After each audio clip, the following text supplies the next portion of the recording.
The Fir Tree by Hans Christian Andersen. Far away in the forest, where the warm sun and the fresh air made a sweet resting place, grew a pretty little fir tree. The situation was all that could be desired, and yet the tree was not happy. It wished so much to be like its tall companions, the pine and firs which grew around it. The sun shone and the soft air fluttered its leaves, and the little peasant children passed by, prattling merrily, but the fir tree did not heed them.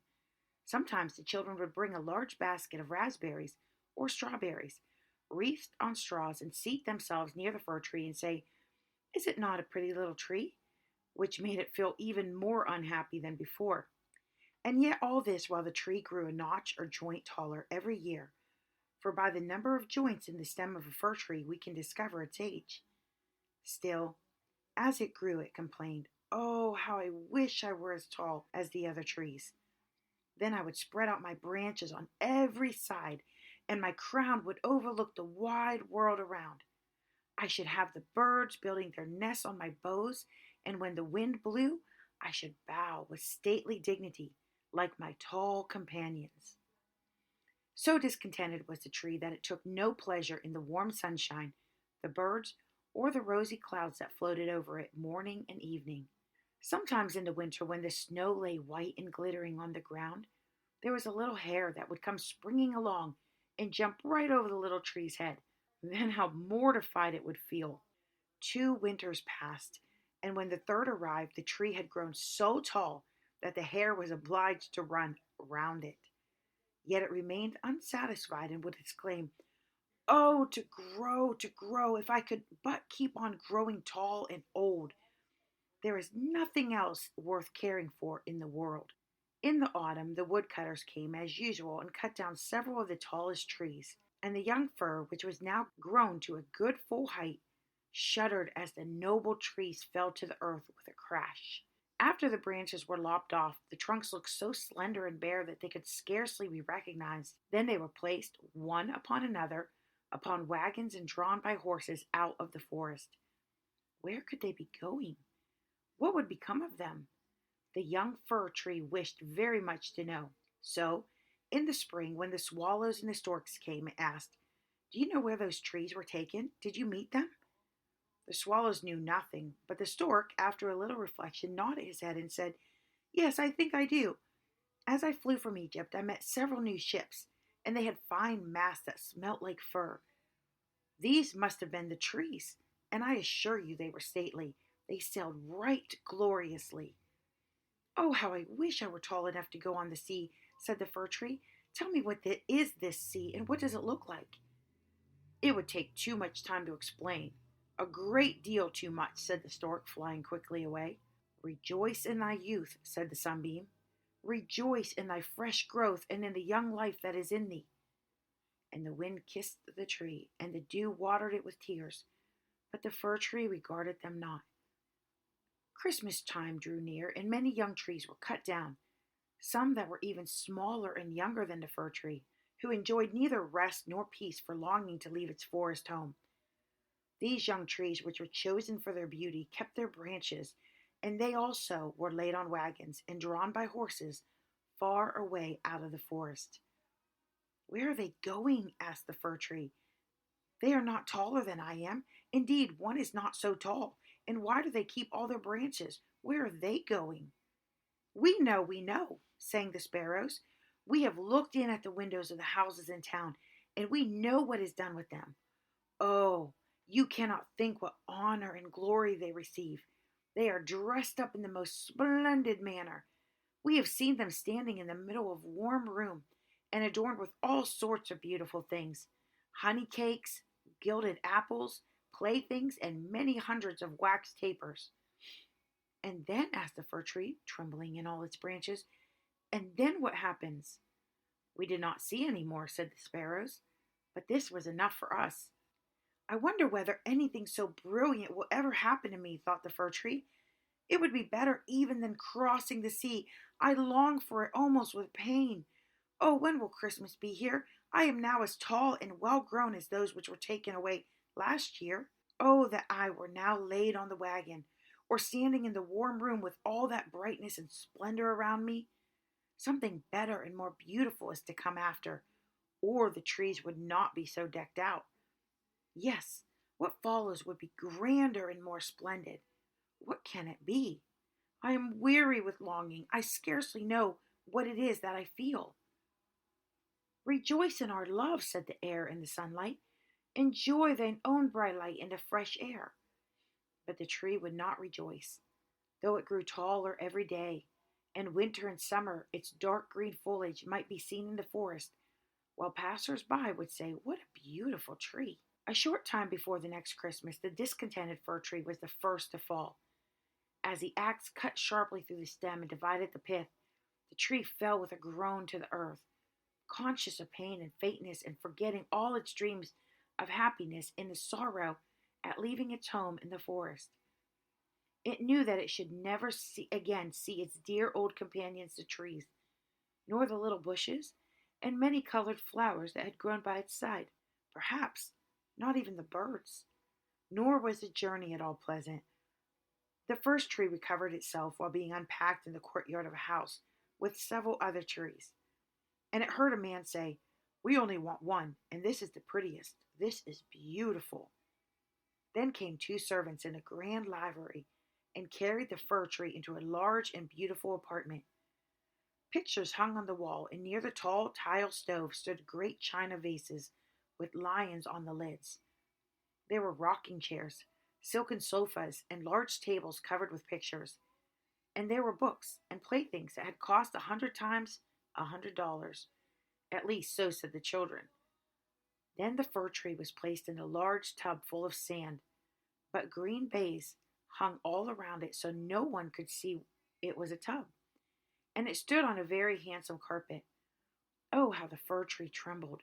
What was going to happen to him now? Some young ladies came, and the servants helped them to adorn the tree. On one branch they hung little bags, cut out of colored paper, and each bag was filled with sweetmeats. From other branches hung gilded apples and walnuts, as if they had grown there, and above and all around were hundreds of red, blue, and white tapers, which were fastened upon the branches. Dolls, exactly like real men and women, were placed under the green leaves. The tree had never seen such things before, and at the very top was fastened a glittering star made of gold tinsel. Oh, it was so very beautiful. "This evening," they all exclaimed, "how bright it will be." "Oh, that the evening were come," thought the tree, "and the tapers lighted. Then I shall know what else is going to happen. Will the trees of the forest come to see me? Will the sparrows peep in at the window? I wonder as they fly. Shall I grow faster here than in the forest?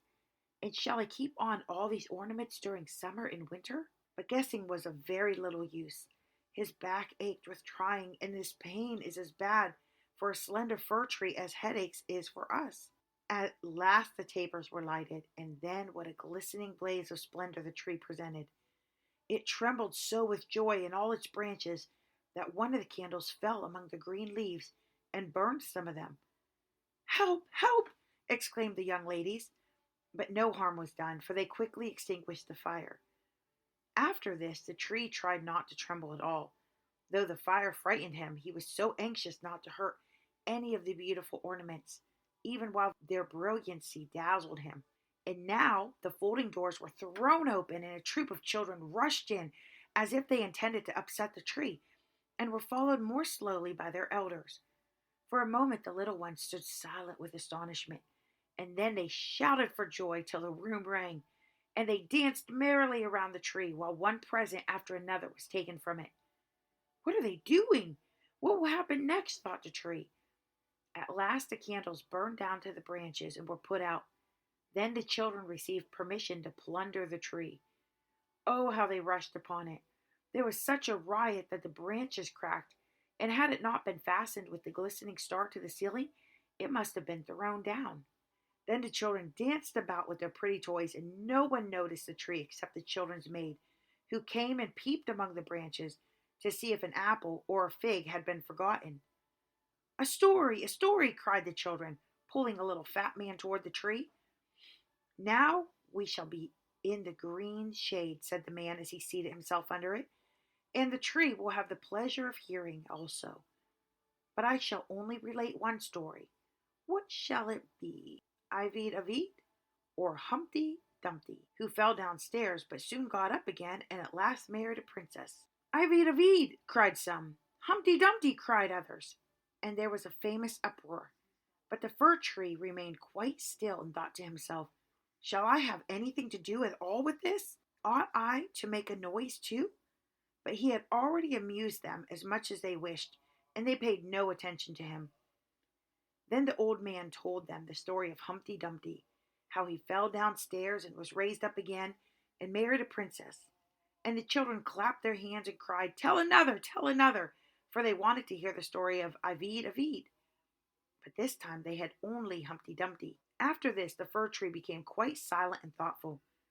Never had the birds in the forest told such tales as that of Humpty Dumpty, who fell downstairs and yet married a princess. Ah, yes, so it happens in the world, thought the fir tree.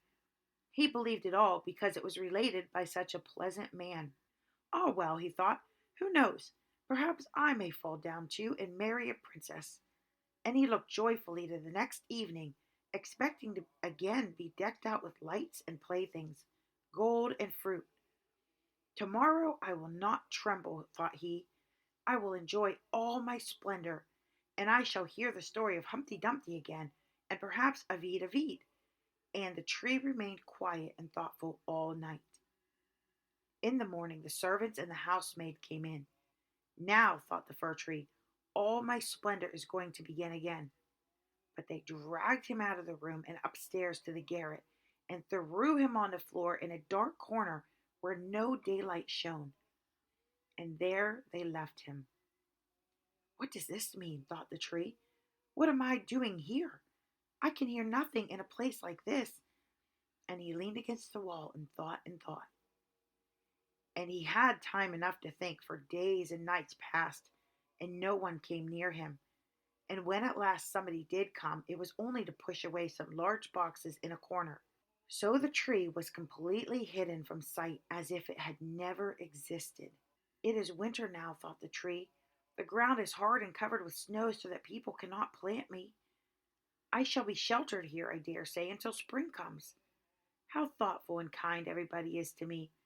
Still, I wish this place were not so dark and so dreadfully lonely, with not even a little hare to look at.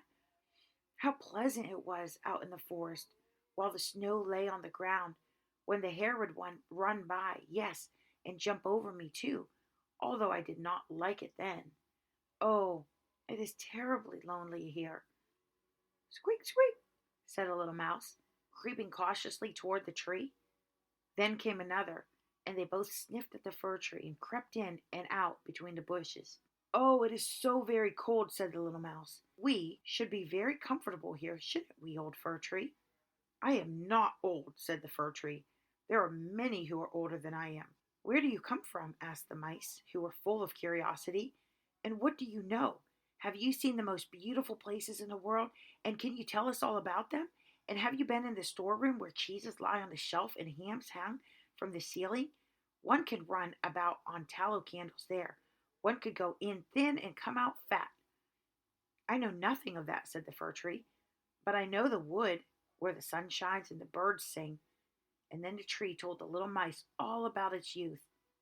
They had never heard such an account in their lives, and after they had listened to it attentively, they said, What a number of things you have seen!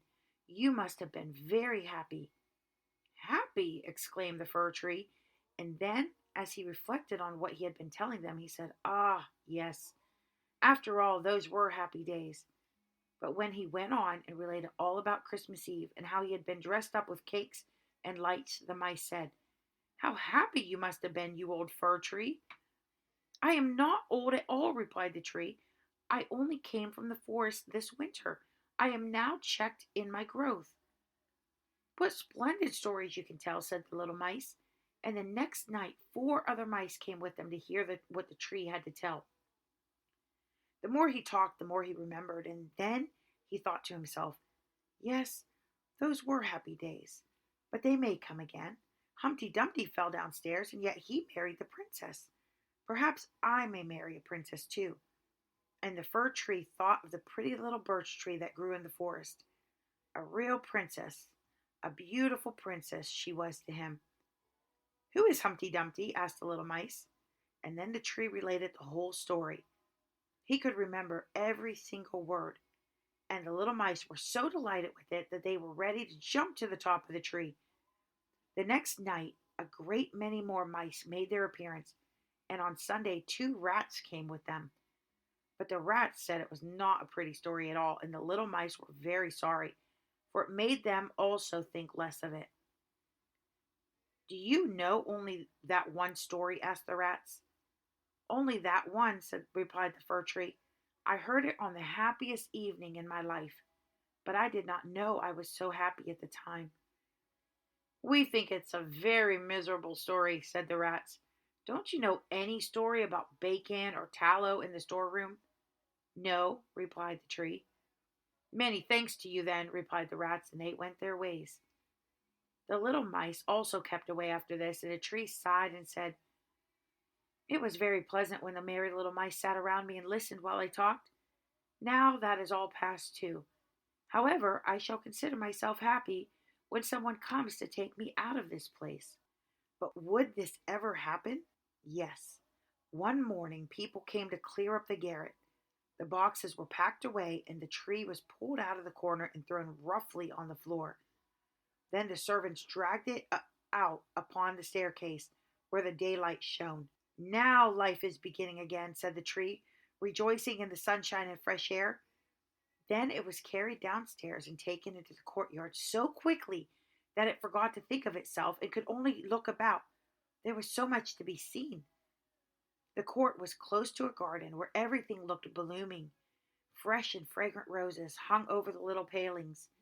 The linden trees were in blossom, while swallows flew here and there, crying, "Twit, twit, twit, twit, my mate is coming." But it was not the fir tree they met. "Now I shall live," cried the tree joyfully, spreading out its branches. But alas, they were all withered and yellow, and it lay in a corner among weeds and nettles. The star of gold paper still stuck in the top of the tree and glittered in the sunshine. 2 of the merry children who had danced around the tree at Christmas and had been so happy were playing in the same courtyard.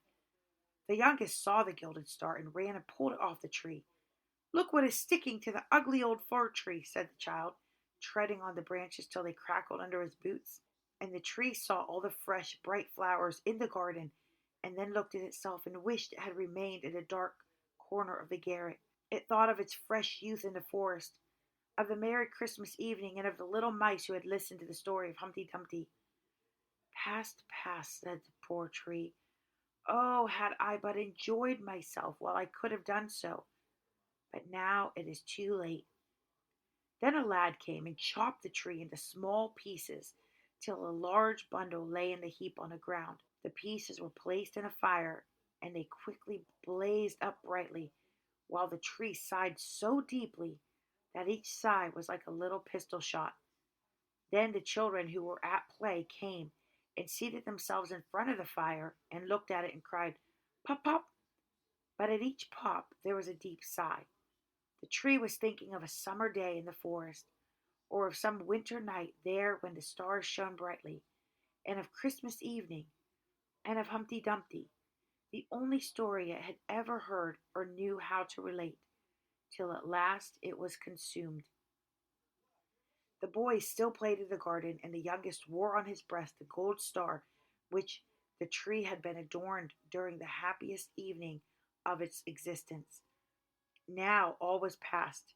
The tree's life was past, and the story also past, for all stories must come to an end at some time or other.